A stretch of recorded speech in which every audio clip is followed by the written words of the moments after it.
We will ride. Today's protest took place this morning outside the Moscone Center, where the American Public Transit Association is holding its annual convention. I don't care if you're in a wheelchair or not. You don't run into me. The demonstrators came from all over the nation, seeking a federal mandate for all cities with a public transit system to install wheelchair access on buses and trains. The association opposes this plan. They insisted on taking the train or the bus, even when the law said they had no such right. And except for their bravery that led them to take that stand, they were just regular people, like this guy, Jack Warren, who was hauled by police off a city bus in Cincinnati on May 19, 1986. Mr. Warren was hauled off that bus and arrested for the crime of insisting that he should be allowed to ride with everybody else, even though he had a disability and even though he had mobility issues. He was part of a civil rights group called ADAPT, Americans Disabled for Public Transit. They were founded in Denver in 1983. They're active in cities across the U.S. back then and still now in some cities. This footage here comes from San Francisco in 1986. Activists in wheelchairs facing down city buses and police officers, chaining themselves to the bus wheels, knowing they would be arrested, knowing that nothing says something is wrong here more clearly than getting arrested for the crime of asking to pay your fare and get on board just like everybody else. Pressured by those dramatic protests and these activists making their case, it was President George H.W. Bush, Poppy Bush, who responded by signing historic legislation, the Americans with Disabilities Act. It was a huge leap forward for our country. It's why we have wheelchair lifts on buses now, and handicapped restrooms in public places, and curb cuts in sidewalks, and instructions in Braille on ATMs. It's why you can bring a service dog with you everywhere. The Americans with Disabilities Act says you cannot be discriminated against in this country just because you have a disability. There needs to be some reasonable accommodation made so people with disabilities can access the same public accommodations that we all can. Poppy Bush signed that law in 1990, nearly a quarter century ago. This week, Senator John McCain said America is a more loving and caring nation because we passed the Americans with Disabilities Act.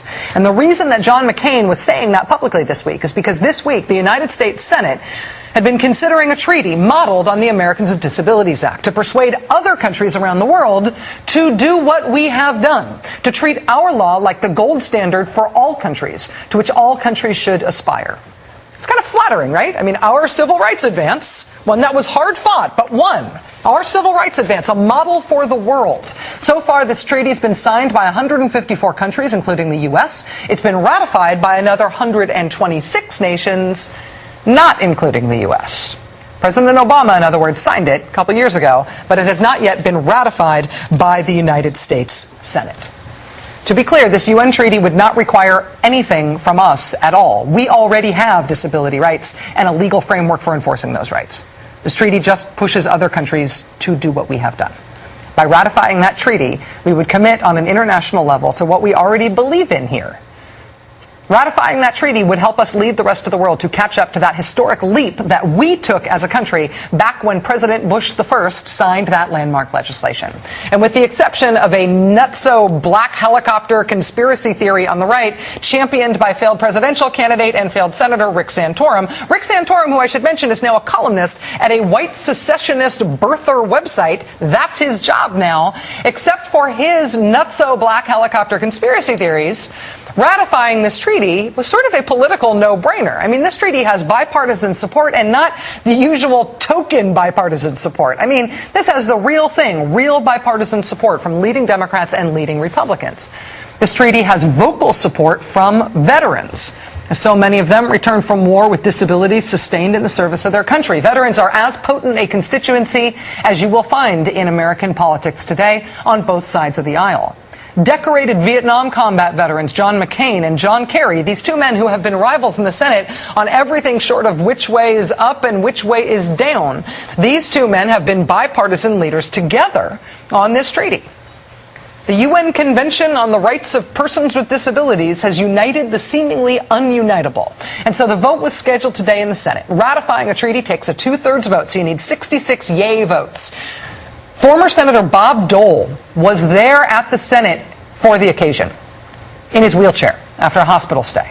The decorated wounded combat veteran from World War II, the former Republican presidential nominee on the floor of the Senate, he was there with his wife there on the floor of the Senate. So senators had to walk past him in his wheelchair on the way in to vote.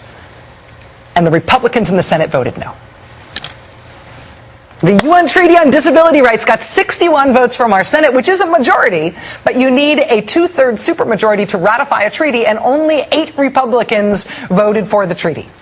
It requires nothing of us. 38 Republicans voted no, and so the whole treaty failed by a handful of votes. So forget Poppy Bush, Republican president, forget John McCain, war hero, forget Bob Dole in his wheelchair in the Senate where he served for decades, forget our wounded combat veterans in their wheelchairs, forget them all.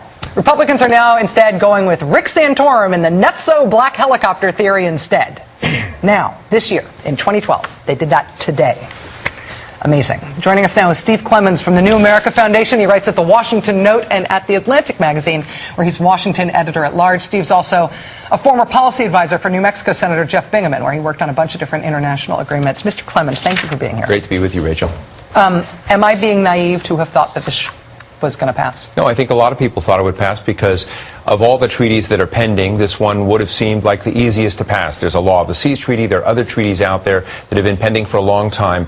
This is about people in need, and it didn't. This is a branch of the GOP that doesn't represent all Republicans, but it's the pugnacious, obnoxious nationalist wing that really resents any international deal making. And there's a lot of worry, not just about people with disabilities, but all the other treaties that position the United States and show that it can be the primary sculptor of global affairs in a way that serve Americans. And we're defecting from that as of today's vote. So 126 countries ratifying this, but us not ratifying it, particularly when it is modeled on our law. You're saying that essentially takes us out of a global leadership role? It leaves a void, and it sends signals to the rest of the world that the United States is walking away from the responsibility of primary leadership in the world, of sculpting global affairs in ways that are not only good for Americans, but for others in the world. And what was really tragic about today, as you said, this lifted up standards in the rest of the world. You know, John Kerry made a bit of a mistake on the floor. He was saying, support the UN on this, support the UN. It's not supporting the UN. This is supporting Americans with disabilities when they go to Istanbul, Turkey, when they go to Saudi Arabia, when they go to China, when they go to India, when they go around the world. This is basically saying to these other places, dignity and respect and access matter for people, and that the terms of equality that exist in other people's law should apply to those with disabilities. That, I can't believe that that would be controversial, and that you would have essentially only 61 senators in the United States Senate vote yes on this. The Republicans, I'm not going to go into Rick Santorum's black helicopter crazy conspiracy theory on this because I don't want to dignify it with verbiage. But I recognize that the Republicans have crazy conspiracy theories about the UN. The thing that strikes me about this one in particular is that you had Bob Dole and Poppy Bush and John McCain and all of these sort of Republican Well, it almost elders. says that none of them can be Republicans today, right? Yeah. I mean, you know, they're talking about Chuck Hagel. An extreme rhino, Republican in name only, possibly getting a position in the Obama administration. But what is Bob Dole, who is a candidate for president? What is John McCain, who voted for this? Are they now rhinos? Are they the new rhinos? I mean, that's what it really means, is that the Republican Party has moved so far away from their standard bearers, incumbents in government. I mean, I think it was one of the saddest things I've seen to see these senators walk by Bob Dole, salute him, and then essentially vote against him. And is saying, Senator, if you want to travel abroad while you're using that wheelchair, we actually have no, we are going to take no responsibility for ensuring your dignity and respect abroad. No, it's, yeah. I know that you've been in touch with Senator Lugar and with Senator Hagel recently. Senator Lugar obviously is in a poignant spot in his career, leaving the Senate after having been primaried by somebody who then lost in the general election. President Obama paying elaborate tribute to Dick Lugar this week, talking on issues of nuclear security. When you talk with Senator Lugar and Senator Hagel, what are they expressing about their views about what's happening in their own party right now? I think they're concerned. I mean, I think they're concerned in a constructive way. Just as I've heard, to be honest, Democrats occasionally express concern about movements there. But I think when I listen to Richard Lugar talk about the face of American internationalism and the fact that this used to be an easy place for Democrats and Republicans to stand together and to support a principled engagement in the world, that Lugar and others that are no longer in the Senate, like Hagel, others that left the party and became independents, like Lincoln Chafee, who's now governor of Rhode Island. There's a group of Republicans that just said, this isn't working for us anymore. And what you've seen is a senator not that many people talk about anymore, but you see the ghost of Jesse Helms in all of this. Jesse Helms was the chairman of the Senate Foreign Relations Committee in the 1990s, suspended our payments to the United Nations. It was during Helms's tenure in foreign relations that many of the so-called conspiracies, the little signs with the United Nations, and when I worked for Jeff Bingham in New Mexico, these signs were everywhere, block and ban the UN. Yeah. And it was the year of the child, and it was exactly like this, where people believed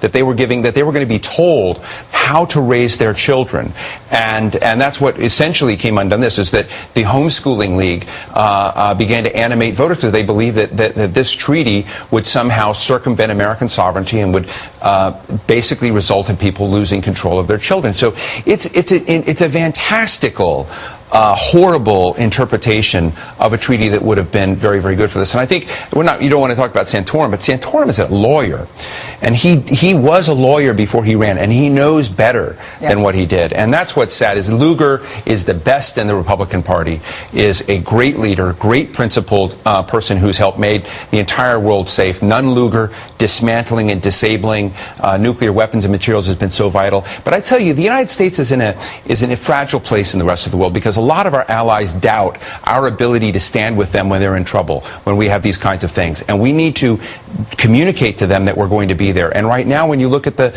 cast of cards and cast of characters involved, it looks doubtful. Yeah, and those conspiracy theories, the fact that they are not new, tells you something. They are always out there, ready to be tapped by politicians who do not have the better angels of our nature in mind. And the fact that that's where they're going after this election I find it stunning. Steve Clemens, New America Foundation, editor of the Washington Note and the Atlantic's Washington editor at large. They're lucky to have you. Thank you. Thanks, Rachel. Thanks. All right, we'll be right back.